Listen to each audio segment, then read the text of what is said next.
Good morning, everyone. It's Friday, the 28th of August. For those of you who don't have the luxury of beautiful art and pottery in their background while they're doing Zoom meetings, and if you're like me, you're sometimes jealous of people that have really cool Zoom backgrounds, virtual backgrounds, well, you can get your own virtual background. Our marketing team have got some CQ University virtual backgrounds, and where you're going to get it from, you go to StaffNet, of course, and under StaffNet, you'll find the Zoom user guide page, and you'll be able to download CQ University Zoom virtual backgrounds.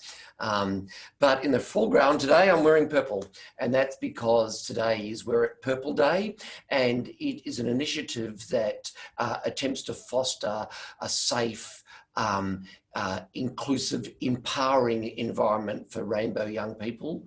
CQ University prides itself in being really inclusive and offering a safe environment for all our staff and students and broader community.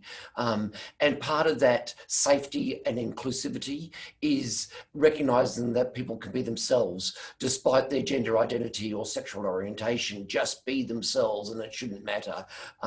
So we would never tolerate any discrimination, of course, whatsoever, in any form. So if you can join this initiative, perhaps wear purple today, and certainly support the initiative to support young people.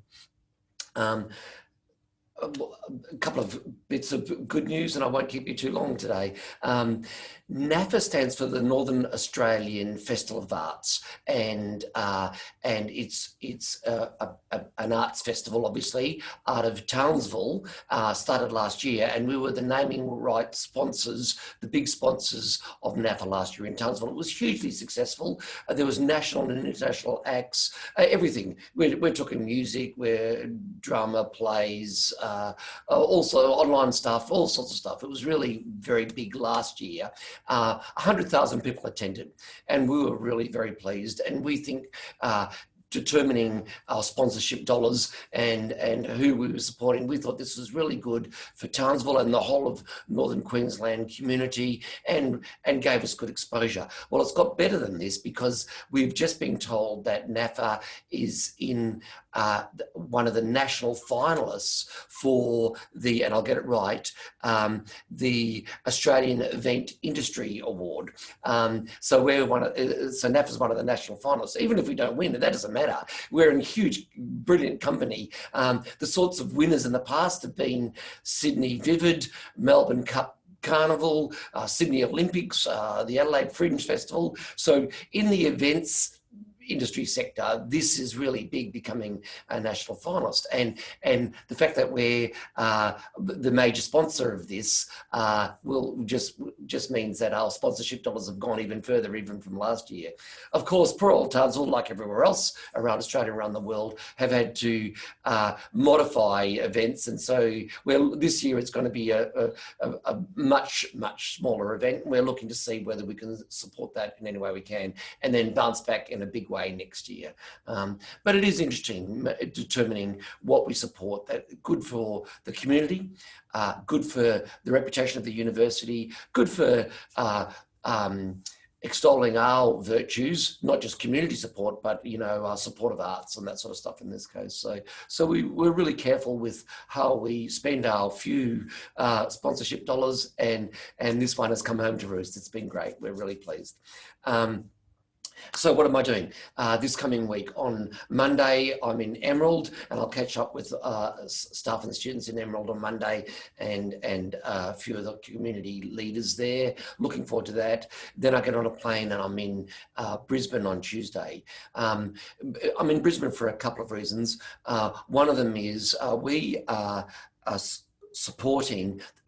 partnering with the Department of Education, the Queensland Department of Education, for what's called the 2020 Showcase Awards. And the category that we support is Excellence in Inclusive Education. Isn't that appropriate for CQ University to support that? And that not only is that good for us, and again, great for profile, but actually that engagement gives us a partnership with 80,000 educators across Queensland. So it really is a good partnership, and again, a good example where we should be spending our resources in partnerships and supporting and sponsorships and that sort of stuff. But also, while I'm in Brisbane, I'm of course doing the politics. We've got a state election coming up in Queensland. It's coming up in about 8 weeks' time, and we're asking for a couple of big bids. One of them is the consolidation of our Rockhampton campuses and Mackay Heavy Auto. And then we've got a handful of just smaller bids that we might bubble to the surface depending on how the politics goes in the lead up to the election. Okay, you can imagine how this system works. But the important thing is here, I need to get in front of all the politicians as often as I can and as loudly as I can, because the Rockhampton consolidation project for us is very, very big. So big that we've actually given it another name, because you can't call it Rockhampton Campus Consolidation. It's really boring. We're actually calling it the Central Queensland TAFE Centre of Excellence, because it's effectively moving our TAFE facilities, many of them quite tired now, onto the Rockhampton North Campus, refreshing all of those facilities to actually making it some of the best TAFE vet facilities in Australia, really allow us to expand our courses and certainly provide the facilities that, you know, our students and staff expect. It's great for the community as well. There's a whole lot of other benefits, but it is big, and that's why we've put together a fancy brochure and making sure that all politicians, state and federal, even though this is a state election coming up, and all sides of politics absolutely understand that this is a real priority for the university. COVID, it's tough times and there's not a lot of money around, and so it's going to be tough, but we'll see what we can do. And if not this round, maybe next round. But nonetheless, I'm very keen to get under the nose of everyone who will listen to me, and even the ones that won't. And so I'll be doing that on Tuesday in Brisbane.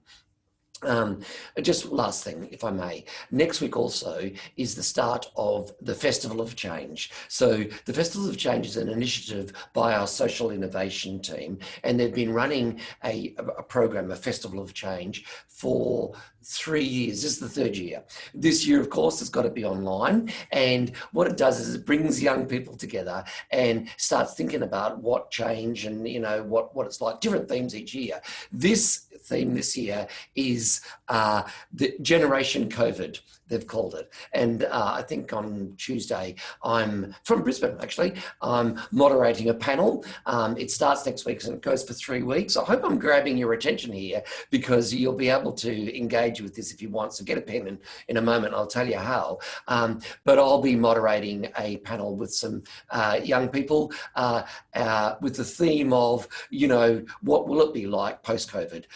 Where will their job opportunities be? What will the society be like? And, you know, what changes are temporary and what changes are permanent. So anyway, the whole thing's called the Festival of Change. And if you're interested, and I hope you are, you can register your interest by going online. And the website is cqu.edu.au/Festival of Change. One word, no gaps, no spaces, no capitals, no dots, Festival of Change altogether. So hook into that if you're interested. I'm certainly interested. I'm delighted to be moderating one of those panels. I think this is, you know, a great opportunity for our students to be thinking and engaging together about their future and engaging with the university along those same lines. I better stop there. Have a great weekend, everybody, and I'll talk to you again next week. Bye-bye.